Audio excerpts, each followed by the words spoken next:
It's the Daily Talk Show, episode 820. Internet's Zach Mander's joining us on today's show. Welcome, Zach. Thanks, Tommy and Josh. Pleasure to be here. The official internet. I just went there. I mean, you're across a few different things. You're a bit of a slushy. Hey, what you've been sipping at a cup, and I haven't been able to see what's on the cup. What have you got there? What is that? It's a pretzel. It's a dog It's some type of dog pretzel situation. A hot dog. That is, I don't know. It's a sausage dog in pretzel shape. That is great. I thought you were a fan of the ABC. I thought it's like a little bit like, remember the famous ABC ads with the three things or whatever? It's beautiful. Where'd you get it, by the way? I could never do that. Did you guys used to watch that and you try to recreate it? I was never able to do it as a kid. I got this from New York. My wife. Sign. Yeah, that's right. My wife got it as a souvenir from New York. And so it's a nice mug. It's great. I love it. This morning there was a bit of mug chat on a business Zoom call that we had, and Josh, you told us that your mum had a thing where she had to drink from white mugs, otherwise she would flip her lid. Yeah, well, I just remember Mother's Day, and I got Mum a mug, and there was a little bit of frustration because it wasn't the colour that she drinks out of. I didn't realise that was a thing, but then we found out. From Jess, who works with us, she needs to have she can't have a thick mug. It has to be a thin mug. What is your mug preference, Zach? Well, I'm going through a bit of a mug dilemma at the moment because we just have a mismatch of mugs over the last 10 years that we've collected. And I'm wondering, should I start again with a cohesive idea? Because... you'll get 3 from a set and then another 3 from a set, and you just collect just a rubbish amount of mugs. But now those kind of pottery mugs are coming in, like the ceramic ones. Yeah. And I go to people's houses and they have whole collections of them. And I'm like, don't you have 3 mugs that you got when you were 18, 3 that you got that your auntie gave you when you moved out of your house? Doesn't everyone have that mismatched collection? But I go to people's houses and they have such cool collections. They all have a collective idea and an identity. Well, it's like a infection on an old computer. Not an infection, a virus. It just gets worse and worse. As soon as you've got a rogue mug in your layout, it's just another one will come. It's an absolute nightmare. I tell you what, I didn't think I had much to say about mugs. Those pottery ones, you can't put them in the dishwasher, and so I they get less use at my house because I'm I go for the one that can be put in the dishwasher. That's how lazy I am. Pottery, is that the equivalent of our parents' fine china? Remember how you used to have the nice plates that you'd never use? Now we just put these because they don't. A lot of them don't even really look that fancy because the whole idea is that they're meant to look rough, isn't it? But now that's our equivalent of the fine things that we never pull out because we can't be bothered cleaning them. I just remember going to a one of those pottery places, go 45 minutes out of the CBD, and you and it's all sort of handmade, all that sort of shit. But the fucking we brought it home and we realized it's all it was made in China anyway, and so they've created the whole vibe. And you're getting the sense of I think that put a bit of clay around, and you get a few people with aprons with a bunch of clay, and it got me. I could have just got it from eBay. I bought a nice teapot from Japan in a back alley. It was in this marketplace. I got back to Australia and I saw it in a Westfield. So. Turns out the marketplace was Alibaba. So annoying. I tell you what else was made in China.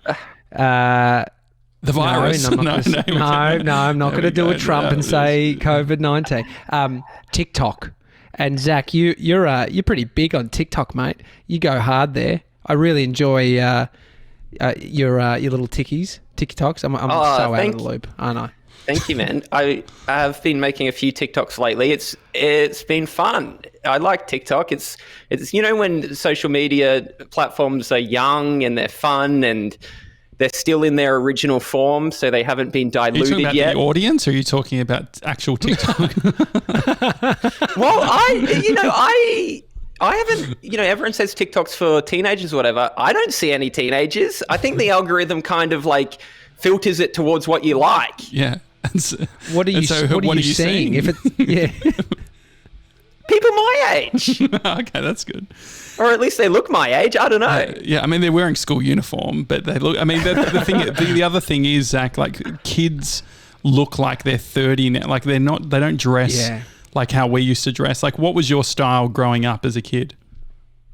It was back when, like Billabong and Rip Curl, you'd get like the huge logo across your shirt. I remember like when I first went into high school, I made the decision that I was only going to wear stuff from City Beach. Did you guys have City Beach? Yeah. Down in Melbourne? Yeah, City Beach was very cool. Like that's like the surf shop. Yeah, it's very cool. Yeah. And what is it? Hot tuna? Was that around then? Were they selling Piping Hot? Man, well, Piping Hot, Is Piping Hot a Big W brand? How old are you, Zach?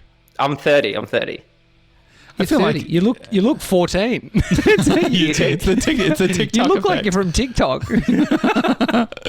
It's the denim. I mean, it looks great on you. It really makes your eyes pop. Yeah. Fuck, man. I'm only 32, and if you're saying that I'm off with my references, you age a lot. Well, I'll tell you what happens. Zach. This is what I think what happens with these surf brands is I think in Piping Hot was the top tier for a while, and then they sell them to like big distributors. And then once they start showing up in like Big W and Target, that's when they start slipping away. Because I remember when World Industries, when I was in year 8 and a skater, World Industries was like the coolest brand in the world. And then all of a sudden it started showing up in Target. And it's like, what?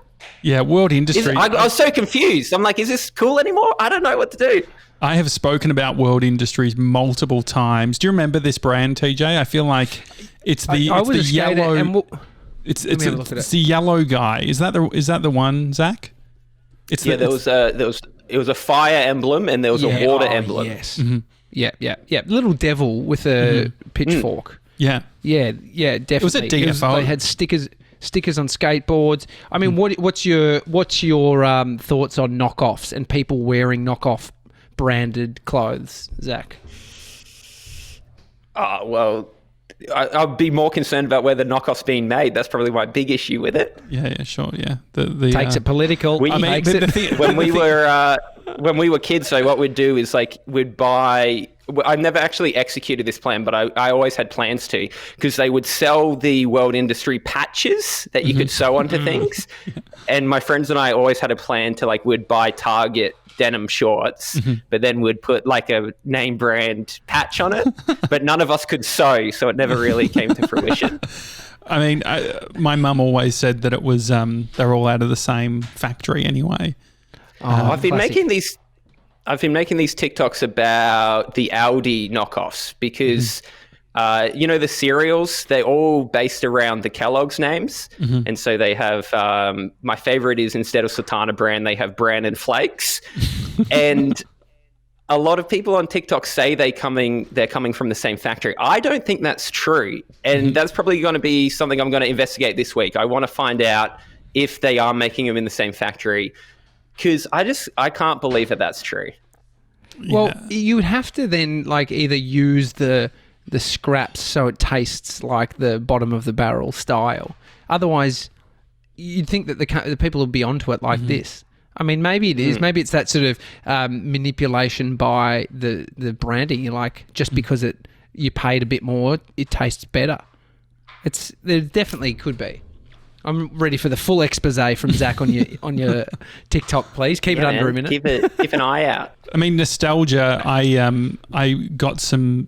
It was called Sparkle. It's sparkling water. Are you a sparkling water guy, Zach? No, hate it. Too fancy. No, I get it. I used to be that too. When I was your age, actually, you're older than I'm not 30 yet. But there's never been a clearer division between Melbourne and Brisbane, has there? The fact that you guys are drinking sparkling water and I'm up here drinking tap water like a bogan. Well, technically, it's a hot day beverage. Like I like sparkling water when it's really hot, and I think think it's a post coffee thing. I think that because we're drinking so much coffee, you can get a bit dry mouth, so the sparkling water, the bubbles, even though they're probably not helping with hydration, it feels like it tingles your tongue and it makes you feel a bit better. Can you relate to this, Zach? No, it tastes like watered down. It tastes like a byproduct of soft drink. It tastes like something that they get out of the vat at the end after they've made Coke. Yeah. Do you know what I mean? There's something off about it. So are you a soft drink guy? Sure. Don't we all drink soft drink? I like the Bundaberg soft drinks. You know, the brewed ones. Mm-hmm. Well, that's a Queensland thing. I passionately, and I'm a proud Queenslander, but I passionately hate diet soft drinks. Why bother? And they're all moving to having like artificial sweeteners now. Hate it. This is the if you're gonna have soft drink, put sugar in it. I know. I get that. I am a big no sugar guy, mainly for like don't want diabetes, but I realize that I probably will get cancer from having it anyway. Yeah. But there was a special on it. I must have been Woolies, and my girlfriend Brie brought home. We had this Mount Franklin sparkling water, which is like raspberry flavored, and it's all natural. It's got like 2 ingredients. It's carbonated water and natural flavor. Cancer. Cancer. No. Natural water. I don't think this is the cancer one. You're not going to get cancer from this. And so then you put it on your label. Then she also brought home a pack of cans that were Cotty's brand. Were you a cordial drinker when you were a kid? No, my family didn't really drink too much cordial. What we did have was the Golden Circle factory near our house when we were growing up. And that was where you'd go and you could get a pallet of like cans of different Golden Circle beverages. And I remember there was like peach iced tea soft drink like years before Lipton made it, and it was the greatest thing in the world. But they mustn't have sold any, because at the factory there was just pallets and pallets of it. We'd buy it in bulk, and I'd have that in the fridge for the next year and a half. Is this the one that you would actually, TJ, I don't know if this is just a Melbourne thing, but you'd have, like, there was the milkman who did his thing that was obviously before our time, but then the closest thing to that was the soft drink subscriptions, where you would get the soft drink in glass bottles and you'd put the glass bottles out and they would replace them. I mean, I don't know why you threw to the 32-year-old. I'm not 75 that can talk about the olden days, bro. I think you're spot on. Was that the golden? Was that the same brand as what you're talking about, Zach? I don't know. TJ will look it up. I don't know. I'll tell you a weird one about the deliveries, though. I was talking to a friend recently. You know how like the garbage man comes around and collects your bin, but before they had the arm, a guy would be on the back and they would jump off and they would pull the bin over to the truck. When we were kids, and I grew up thinking this was really normal, the garbage man used to throw us lollies. And so when we were like 6 years old, we'd run out at 6 a.m. and we'd wait on the footpath, and the garbage man who was on the back of the truck would throw us lollies. And we just thought that was like we'd run back upstairs with our lolly. We had to put it besides our cereal, and then we'd eat our cereal, and we're allowed to have the lolly afterwards. And I was telling someone recently, and they're like, "No, that didn't happen at my house. That's really strange." Well, that didn't happen to you guys? Well, there was the Christmas time, the fireys. Yeah. Like they go out with the Santa on the back and they're throwing out lollies. And it was only 3 years ago that Brie and I came back from our overseas trip and were living at my parents' place. And I did catch myself early in the morning without shoes on, running out to get my lollies. Hip and shouldering a 3-year-old to specking a dad. It still happens. It's more in the suburbs. We go up to my wife's mum's house for Christmas, and where they live, there's a Santa on a fire truck, and it is great. These are all traditions, and it's interesting. Like what we're talking about is either quirks from our parents or like guidance based on their needs. I mean, think about the stuff that we're talking about. Quirks from the Garbo. This is everything. Like these are all things that people like as individuals. My question is, how the fuck do you end up at the point of not liking something? Like, what's that answer?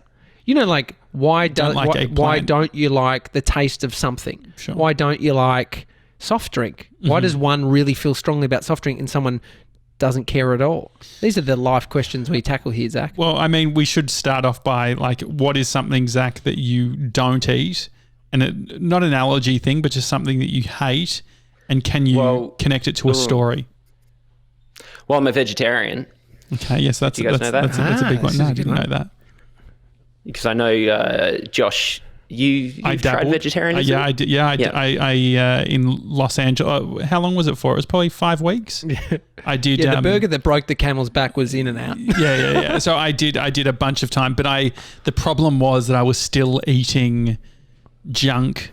So it was the junk end of the vegetarian stuff. So it was a lot of the faux meat products that were sort of big, not like soy necessarily, but it was a lot of peanut butter and shit like that. So I wasn't feeling great.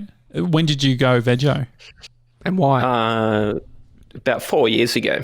Mm-hmm. And it was, I guess animal welfare, climate, and health. Mm-hmm. That makes sense. When you say climate, you mean climate change, not just because in Brizzy you feel a bit like if you eat meat, you feel a bit off because it's hot. The meat sweats. Yeah, well, I hear it's good for the environment. I trust Leonardo DiCaprio's documentary. I mean, your pre-game changes, which is a I haven't even seen game changes. That's a massive flex. I appreciate that. And so, what else aren't you eating? I don't really not eat anything out of taste, I don't think. What are the, because once it's hard once you've cut out meat, you can't really be too picky after that. Do you know what I mean? Like once you knock out a really big part of it, I mean, if I had big issues with broccoli, I'd really be running out of things pretty quickly. Mm-hmm. Yeah. Tomato? Do you think it makes you less fussy? Or because being a fussy vegan is pretty hard. Mm-hmm. And so, yeah. Yeah, you just have to eat what's presented to you. Love tomato. See, I went to In-N-Out when I was in LA as a vegetarian. Josh, I didn't mind. I don't mind the lettuce, tomato, cheese. What do they call it? They call it like a cheesy or something like that. I don't know. I mean, I thought it was fine. It just didn't. The problem I had with it was removing something without adding anything else. So I just feel like... see, here's the thing. It's all in your head, man. We're just being conditioned to think that the burgers need to be like that. The flavor is the sauce. Mm-hmm. That's what's going on. And so as long as you got the sauce on there, why can't you have lettuce and tomato and cheese on a sandwich? Why do we have to put other things on? That's a fine sandwich. Yeah, it is fine. I mean, are you a sandwich guy? Because I find that if you gave me a sandwich in the traditional sense, like I haven't used bread that you would buy at a shop. Like your standard, not Wonder White, but even like any bread that's pre-sliced. I haven't taken that and turned that into a sandwich in probably 15 years. The things I can do, we recently went to a cheese toasty place. My wife and I, we traveled halfway across Brisbane for this on a freezing cold day. It was a really bad decision. And after we ate it, I was like, I can do better than that. That was so disappointing. Yeah. And so things I can, that's now, I won't buy toasties out because I can do it better at home. And once you start getting to a level where you can do things better at home, it's a real coming of age, isn't it? I mean, it's because I feel like I'm seeing how the sausage is made now, and I'm like looking down the back of these toasty places, and I'm like, all you guys are doing, you just have the same toaster that I have, but you're charging me $15 for it. And so, yeah, I love toasties, make a toasty all the time, cheese and tomato, basil, a bit of herbs from the backyard. What's a go-to as a vegetarian? People are like, I love this specific steak joint. Do you have a thing that you're sort of, a lot of them are centered around meat. So do you have one that's a vegetarian, I believe they pronounce it in Queensland. Do you mean takeaway? Oh, come on, that's low blow. At the moment, it's probably takeaway, but a go-to place. There's a place up in Brisbane called Veggie Me in West End. We go there a fair bit, but that's mainly because of serving size. You'll get 4 meals for the price of one. So that's pretty efficient. But I like the Beyond Burger at Grilled. That's the best meat substitute in my opinion. Mm-hmm. That's pretty good. I get that pretty regularly. And the so lockdown at the moment in Victoria is pretty full on. We can't leave the house basically unless you're going out and exercising, or if you're an essential worker. I've been out once in the past couple of weeks. What's the deal in Queensland? Are you wearing masks or anything like that? No, man, no masks. Maybe 1 in 10 people will wear a mask in public. Mm-hmm. I haven't bought any mask yet. considering whether I'll need to. I don't know. I think it's been a week since we've had a case. Mm-hmm. And so we're pretty open. We can go anywhere in Queensland. We can, you can go outside. We're pretty okay. But it's sad to see everything happening down there, and we're thinking of you guys. Oh, thank you. We're okay. I mean, I watched this. I'm okay. But what's funny is though, I watched.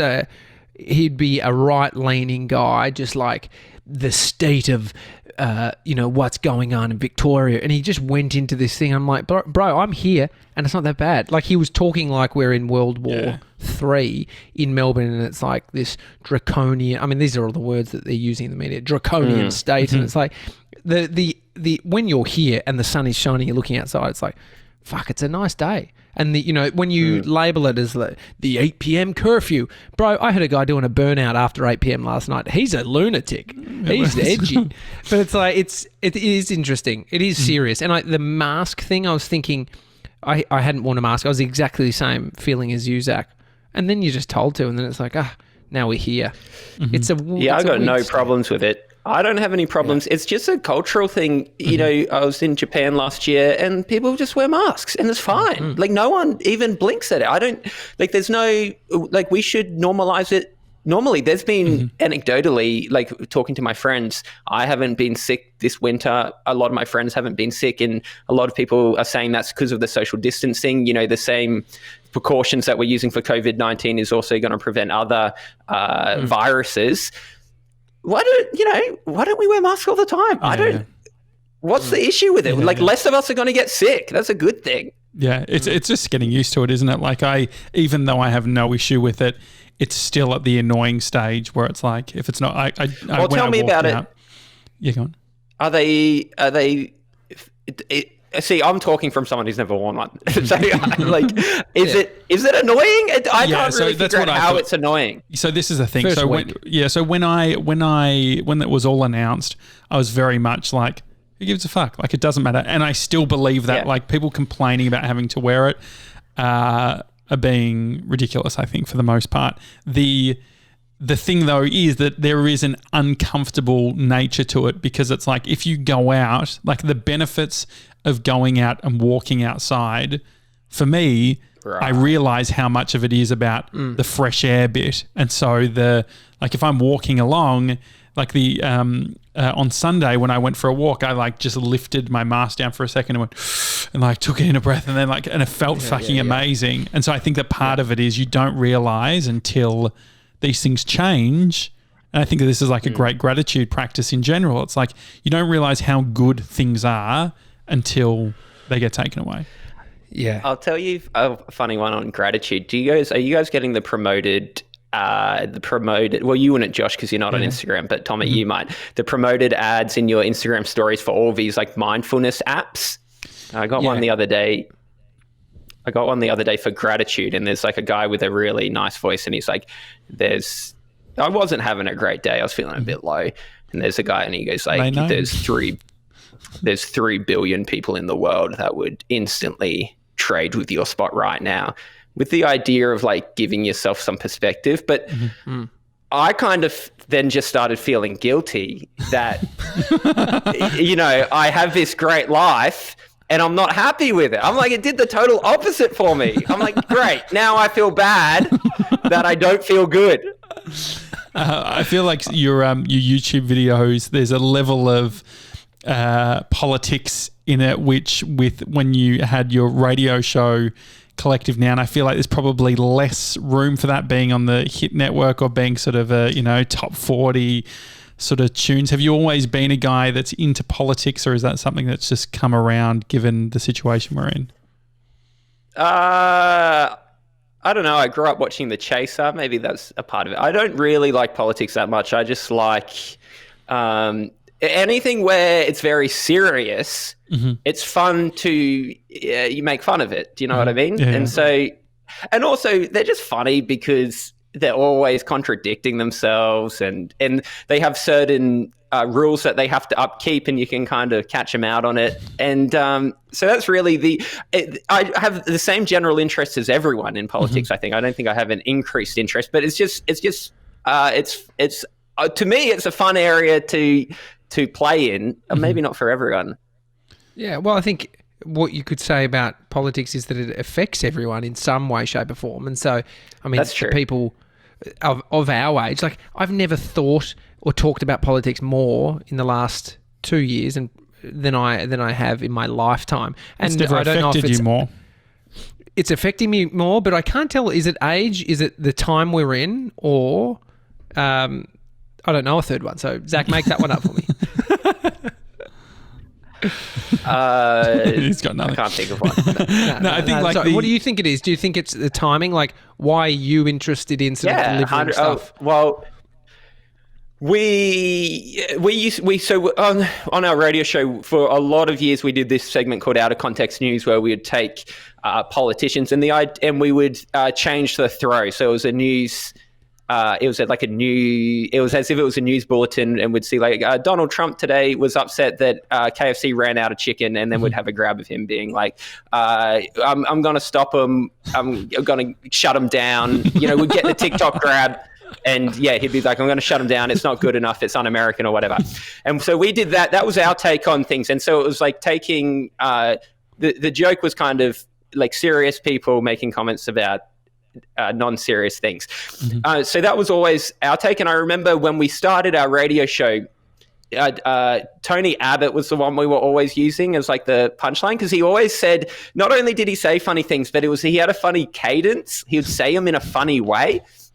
And that made it that you could change the context of what he was saying really easily. And then he got voted out or whatever, just as we started our show full time.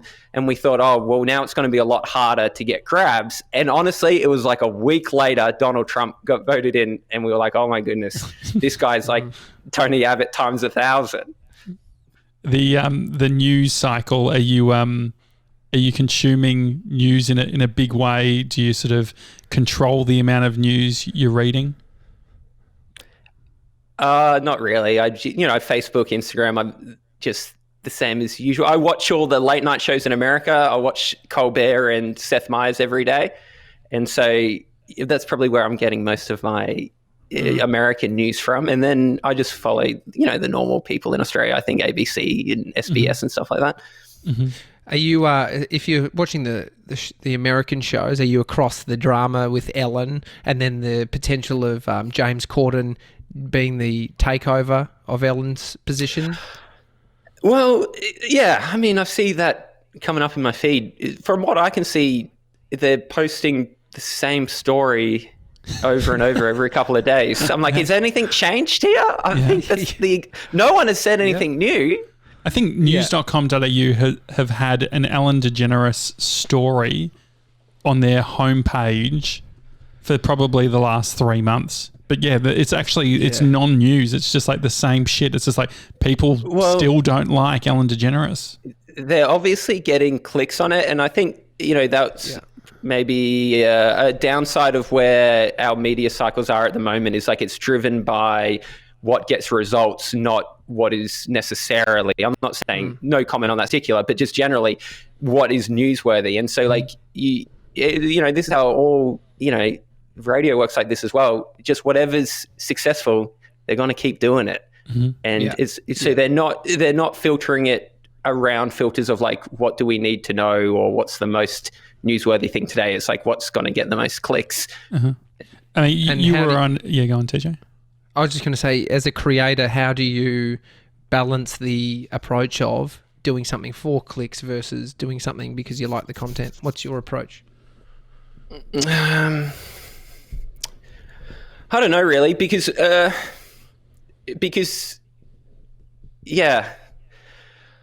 I guess you got to balance both. You have to be interested enough in them to want to make it, but then if no one's watching it after a while, it's not going to be self-sufficient. That's the reality. It's like you have to have an audience, or else you're not going to be able to achieve your goals. If you want to make a living from it. If you don't, then that's okay. And so I think it's just balancing, trying to find your interest in an area that lots of people are going to be interested in. Mm-hmm. You spent a lot of time and effort into the radio show, but also YouTube and online. Like, I think that you guys have done it better than anyone that I've seen in Australia across all the different platforms. Thank you. Like making the transition or realizing, hang on, this, putting in all the work that you did from a radio context, 2020, everything that's happening, being at home, creating other things, not having the radio show, has it given you a different perspective on the journey you're on? Yeah, definitely. The importance of having an audience has been rammed home to me. And I think that's going to become more and more. I mean, the radio industry and generally broadcast media is not in a good spot. And I think it's going to continue to go that way. And if you have an audience, you have some insurance, because you're always going to have a certain number of people that you can talk to and that you can share your message with. And probably over the last 5 years, the perspective shift I've had in the last 6 months is I thought we were making videos. And so I was really determined and focused on that content. I didn't realize what we were really making was an audience. And that probably would have, if I go back 5 years, that probably would have changed my perspective on some of the things we made. Whereas I was thinking about them as if we were always so careful that we would use music that didn't have any copyright infringements on it and stuff like that, because I was thinking it would be a disaster if it was taken down. While other people around us, everyone was just using music that they were pulling off YouTube and whatever.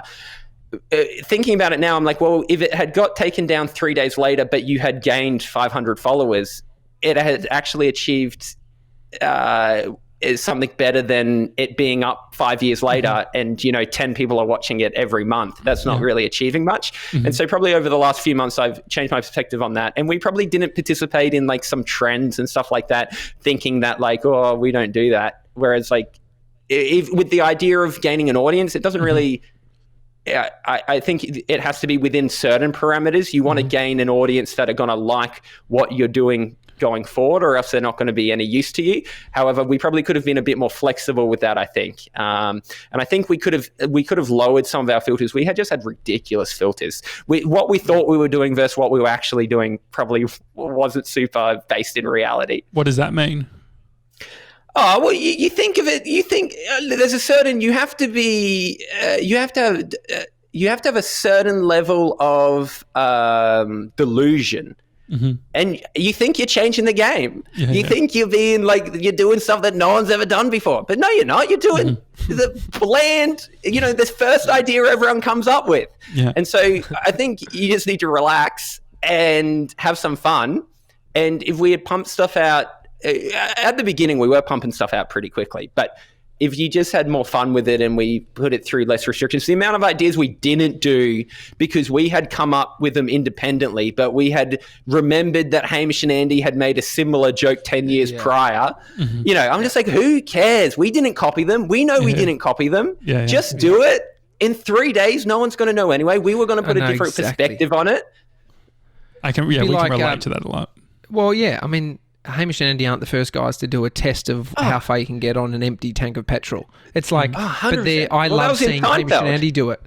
Yeah, there you go. And so what about, there's a guy, Jackson O'Doherty, I think he's from Queensland. He recently had his 4 million follower Instagram account wiped from Instagram.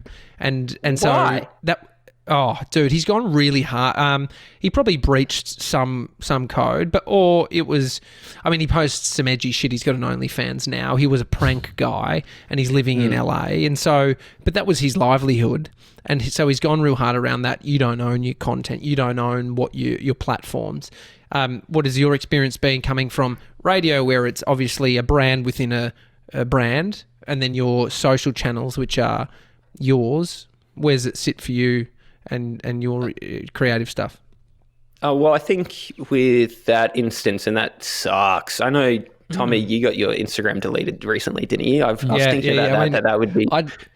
I wish I had an OnlyFans. I mean, that would have given a good story behind it. I've just got nothing. It was a fucking mistake on their end. Yeah. Okay.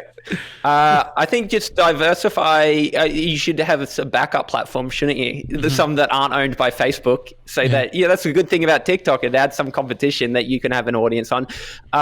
In regards to the radio, we were always pretty good because we did 3 years of national late nights, and there was never a conflict of what we wanted to do and what the radio station wanted to do. Like, they were happy to let us do what we wanted to do, and those Venn diagrams were like just a circle, basically. We didn't have to do anything we didn't want to do, and they didn't want us doing anything. And so we got lucky there. I don't know what we would have done if they wanted us, to do something that we didn't really do, maybe like a music-based show, not just because we didn't do it. I guess in that instance, it's just not a good fit. Do you know what I mean? Do you think that perspective that you've got now around the delusion, do you think the delusion was necessary at the time to get where you were going? 100%. When I was a teenager, I wanted to be a stand-up. So in my late teenage years, I did quite a bit of stand-up comedy actually at the time. And you have to have so much delusion to get on stage. You have to think that you're really funny, and then looking back on the jokes now, I'm like, I wasn't funny at all. But if you don't have that delusion, you'll never start. It's I heard Malcolm Gladwell talk about it recently, and he was quoting someone else, so this is like a third-hand quote. But it's best kind. He was talking about a helpful level of delusion, and he was saying in relationships that there's a helpful level of delusion when they compared how a partner reported the positive attributes and the negative attributes of their partner versus reality. They were skewed, but you have to have that, a helpful level of delusion so that you can get along together, I guess. And it's a similar thing when you're making content. If you don't think that it's important, then you're never going to make it. But then with a bit of perspective, you realize it was never important. Yeah. Rob Lowe, who's a famous actor, he's probably like mid-50s now. He was saying recently just about acting and how it's almost a similar delusion. He didn't get told by anybody. So there's no one in his circle early days that said, you're crazy for giving this a crack. And so the fact that he didn't have the external voices saying, dude, did you know that 95% of people in the Actors Guild can't support themselves as actors? And so to think you're going to be a small percentage, you're crazy. And so there's almost like not having any of that, and then delusion's almost a point. To be delusional is usually an unconscious thought, right? And so it's hindsight. You see the delusion in how you talk to somebody. It's like, I can't believe I fucking asked that. That's delusional. And so how would you create delusion when it is conscious? Do you think it's I'll just give it a crack, or forget the thoughts in my mind as a creator? I think the delusion is, I'm good at this, but eventually you do get good at it. Yeah. Do you know what I mean? And so you I think the delusion at the start is people are going to want to hear what I have to say. But then as you get better, people do want to hear what you have to say. Or you might develop your ability to tell your story. You might develop your ability to have a voice. And so I think the delusion gets smaller and smaller as you hone your craft to a point that you get to a level where you're not delusional anymore. You are, at least the delusion is less. Maybe your abilities versus how you see yourself are a lot closer.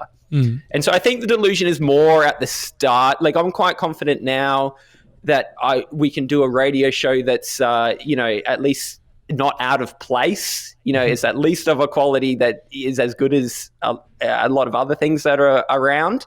But at the start, man, we made some bad stuff. But there is something in the everyone's making it up.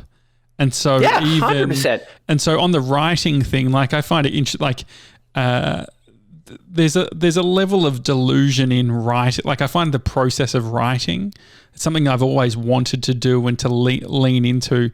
There is definitely a delusion that's needed in the writing process, because it's saying, not only do I have good thoughts, but they justify synthesizing them onto the page. So we don't work in an industry that has any qualification really.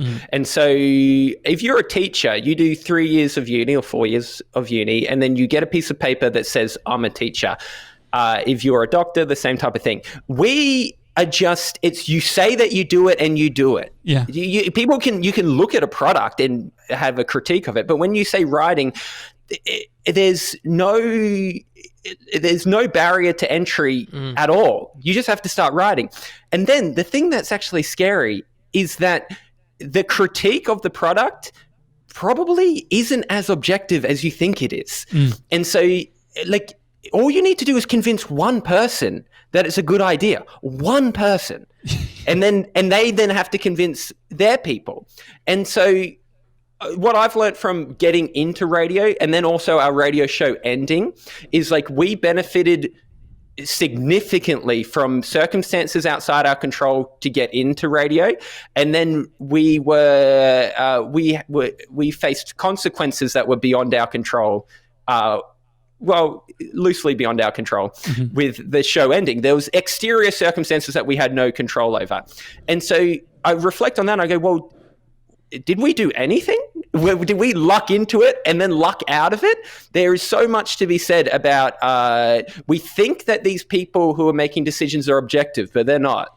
But don't you think that that's part of the system? So for instance, I think that's the pushback that I have in some of these industries, is because it's like, it's all about, ranking people or even like within the radio context, the top content directors or the this or the that. And it's all like, it's to what purpose do you think that those things, None. look, yeah. The reason they're making them is because those websites need content. That's the only reason. They just wouldn't be surprised if they're just putting names into a hat and pulling them out. They serve no purpose whatsoever. They are not rooted in any reality. They are so far from objective, it's not funny. However, they do hold weight. They do contribute to how people look at things, and that's the crazy thing. If you were able to manipulate the way that these people are seen or how your brand is seen, that's the big test. The difference between someone looking on you positively and someone looking on you negatively and your brand or your show is so minute. So minute, and it could be based on a whole lot of different things. My theory is that a lot of these people who are making decisions have certain feelings. They don't know why they have certain feelings about certain talent. And then they look towards those things to justify their decisions. So they look towards data sets about how big their followings are. They look towards how they rank on certain rankings and whatever to justify a decision that's actually already made. And that is based on a feeling that they either like you or don't like you. And that's the same as like market research. Like there's so many flaws in the way that they go about doing that research. I mean, there's not much I think that the interesting thing with what you're saying is because I feel like I'm in a similar position around, we have a real confidence in how we feel that the system is. But unfortunately, people that are on the top of the system, there's not many incentives for them to call out the system as being completely rubbish and made up. And so then what ends up happening is you have young people or people who are new to an industry who look up and they say, oh, this is the ladder or this is the process, where the reality is what makes you successful and what makes Collective Noun and everything that you've done successful is because that you have gone well beyond an industry or a set of rules, and you're creating something that's bigger than that. I mean, is that something that has come to you over the time of being in there? Has there been any pivotal moment where you've realized, hang on, this system's actually full of shit? The pivotal moment probably was that not everyone is working towards the goal of making a good product. And so in The Big Short, when Steve Carell's character is sitting on top of the roof at the end, and so the whole movie he's been trying to give people a heads up that the stock market's going to crash, and then he realizes at the end he's sitting on top of this roof and he's having a coffee, and he has this light bulb moment where he goes, "Oh, they know, but they don't care because they're going to benefit from it." I was working under the illusion that everyone in these companies, and it's just a fact of just how companies work. It's like, so they purposely do things, for example, on social media that are counterintuitive to their goals. But it's because that person who's making that decision isn't going to be there in 2 years' time. They're going to be in a different social media job in 6 months. And so they have a goal that they need to meet in the immediate next 3 weeks, or the next month they have a KPI. So they're going to use shortcuts to achieve that. And that's counterintuitive to the long-term goals of that brand or that show or that company. And so that was a big light bulb moment for me. I was like very frustrated with how things worked. And then I thought, it's because we don't all have the same goal here, because that individual, their incentive is to artificially inflate numbers so that they can meet their KPIs for the month, because they're not going to be here in 2 years. They're not going to be here in 5 years. So they don't care if they're screwing over. They're not truth seekers. And I guess, but also they've created a new truth. Like a lot of them believe their own bullshit because it's like they know what they know. And that's so is why that playing the game? Is that playing the game at that point? Because I'm not up for playing that one, that game that you're mentioning.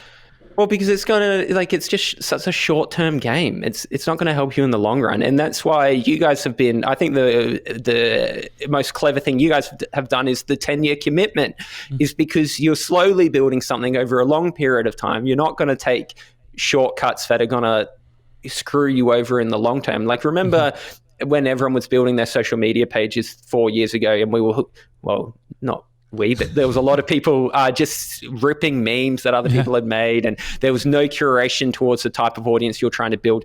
They now have these massive pages that mean nothing. Yeah. They can't get 10 likes on their original content. They have 500,000 likes on the page. They won't get 10 likes on a video. It means nothing.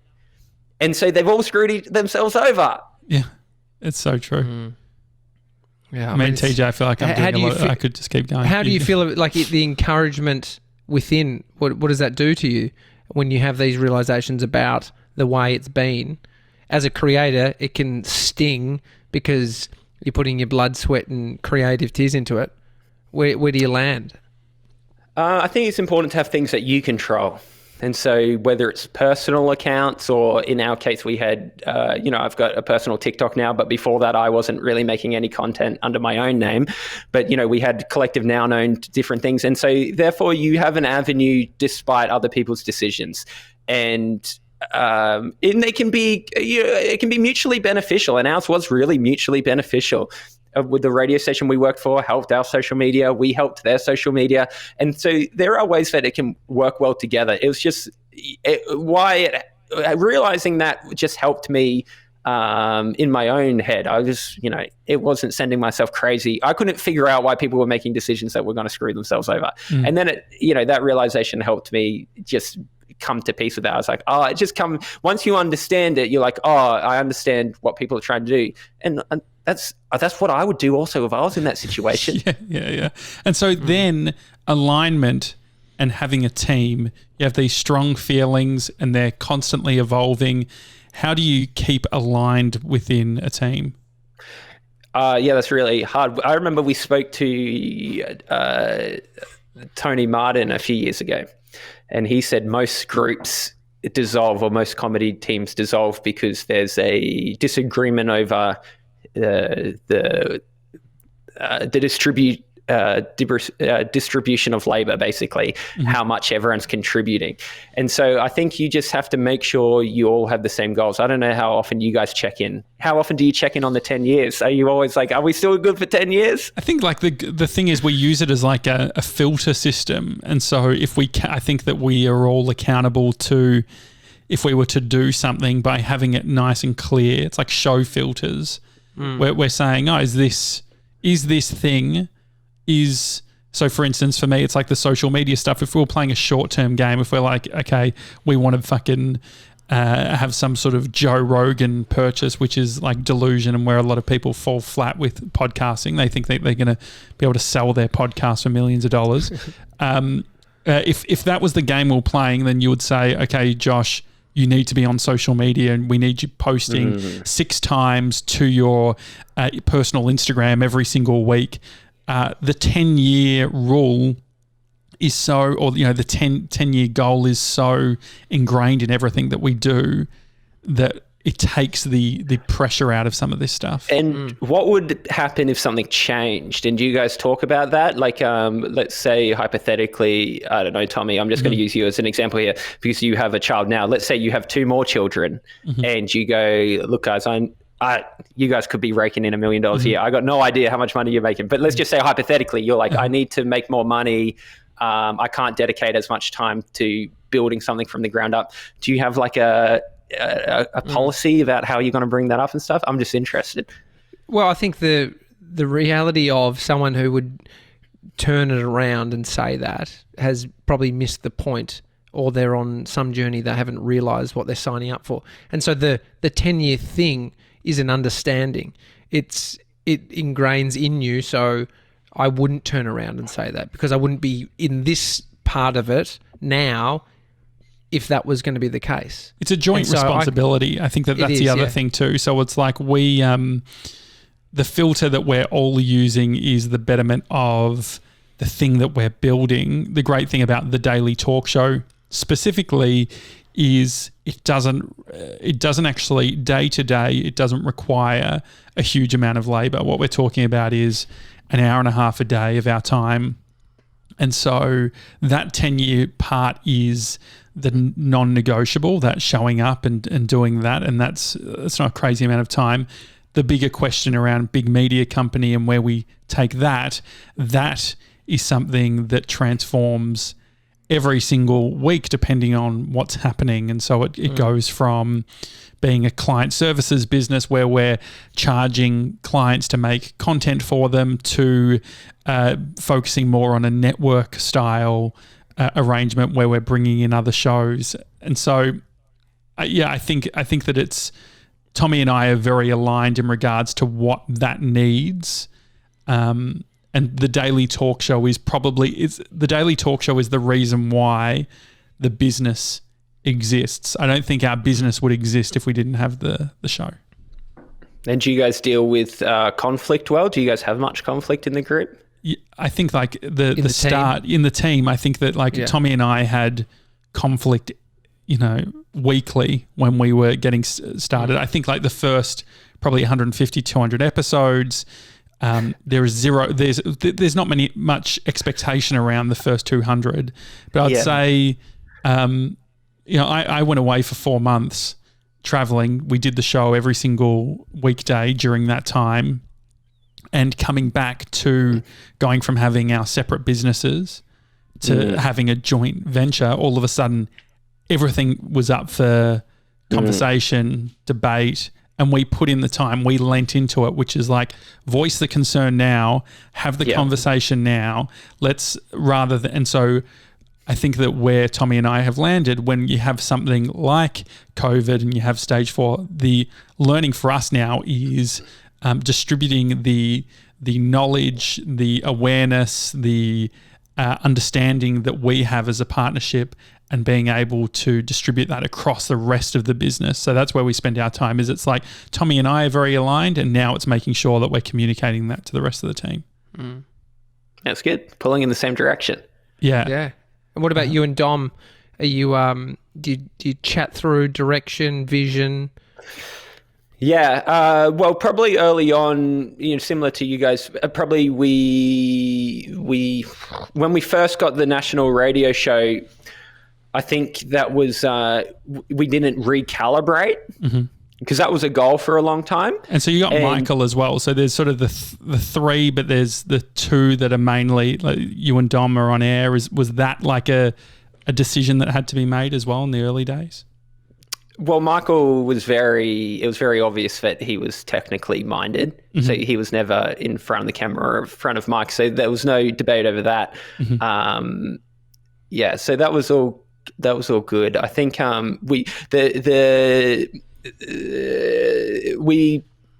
the radio and the video content and the relationship to each other was where there was some conflict, and where we had to decide what that relationship was and who was responsible for it. Because I always really liked the video stuff more. Mm-hmm. We both liked radio, but Dom was probably less video focused, and that probably still is the breakdown. Any conflict came from unmet expectations, and so we just had to recalibrate what the expectations were and make sure that we all agreed on them. And so if you're working a delusion, like you're talking about, so it's already hard when you're working in delusion, then you have a delusion with a team. So you were talking about the obsession around the format, or the nitty gritty, which I can very much relate to. It's like, for me, it's like search engine optimization and long tail and how we're going to do all of this sort of stuff, right? Like it's very, very similar. So then when you're working in with delusions, how do you align delusion? So Dom potentially putting too much emphasis on radio, you putting too much emphasis on video, probably somewhere in between. Yeah, it's just making sure that everyone's satisfied with the agreement. I think it's important to have and to constantly update what the working agreement is, how much people are contributing to different things. And now we're with that. There were probably times in the last 3.5 years where we weren't happy with how that breakdown had happened. And so it's about having honest conversations, and you're going to have conflict working in creative teams together. Teams who say that they don't fight, I'm like, well, I don't know. I would question the content you're making then, because you're not really pushing it too hard. So it's about how you can resolve that conflict quickly and effectively, and in a way that everyone's happy with. And I think we've got much better at that. We've also got older, that helps. You get more experience. Radio is like, it's hard because we were alone. There was no one else in the building. So there's 3 of us. It's 1 a.m, night after night. And we were like, in our 20s. It's a learning curve. And so then there's something that happens, it seems like, with a lot of these teams. I think the Thinker Girls was sort of in a similar predicament, where it's like there comes to a natural ending of something. And then, so for instance, for them, it was their radio show. And then I know that they spent a bunch of time developing other things. And there's this hard decision where you've put in all of this effort, there's all of this investment that's happened, and now there's a crossroad. But for many, the crossroad isn't determined based on the internal decision of the team, and it's an external force around, if a TV network picks this up, if this does this, if these people pick us, we will then continue as a team. I wonder, I think Tommy and I, where we've landed with the Daily Talk Show, I think that a pivotal moment is we can't make sure, and he's going to have to go very shortly. That's Bodie. We've never had to make a decision that's based on that external factor, where it's like, if we don't get these people picking us, we're fucked because we're picking ourselves. How do you reconcile that side of things? You got to have time, and that's